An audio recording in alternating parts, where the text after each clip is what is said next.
Naglingkod ako uban sa usa ka batan-ong hamtong nga naghisgot bahin sa iyang kaugmaon. Gipangutanan niya ako kung mahimo ba nga panalanginan siya sa Dios bisan kon wala niya buhata ang tanan sumala sa gusto sa Dios nga iyang buhaton. Mahimo ba nga panalanginan ako sa Dios sa usa ka maayong kamigyoon bisan kon wala nako buhata ang mga butang sa paagi sa Dios?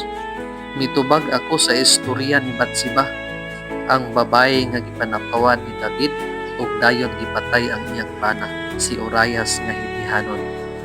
Gipanalanginan sila sa Dios sa usa ka anak nga ginganlan si Solomon, nga nahimong hari nga mipuli kang David ug mao ang labing maalamon nga tawo sa kasaysayan sa kalibutan.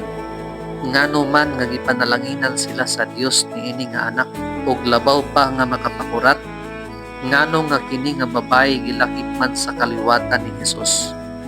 Ang Mateo Kapitulo 1 nag-abli sa Ebanghelyo pinaagi sa kaliwatan ni Hesus.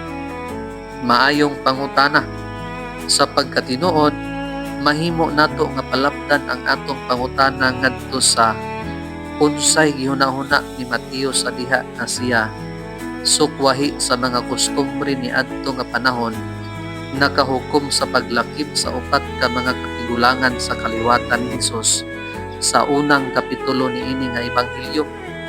Ang upat ka mga babae nga gihisgutan sa Mateo 1 mao si Tamar, si Rahab, si Ruth ug ang asawa ni Urias, si Batseba, kinsa nahimo nga asawa ni David human sa iyang pagpanapaw o pagpatay.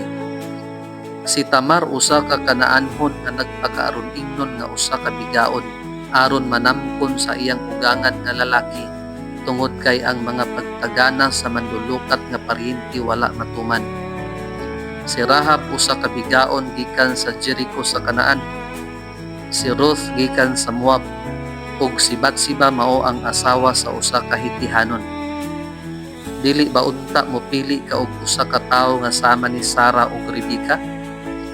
Ang upat ka dili lagmit nga mga babae sa Mateo 1 wala isipang nga mga Israelita nga tipunay. Sila adunay mga questionable nga mga dungog. Kini ang paagi ni Mateo sa pagpahayag nga ang ministeryo ni Hesus mas mulabaw pa sa tanang mga gipaabot. Ang kaluwasan sa Dios dili mahimo nga ibutang sa usa ka partikular nga kagikan o kahimtang sa katalingban. Kitang tanan dili ako sa iyang kaluwasan apan kita gilakip, gipanalanginan o gipasaligan.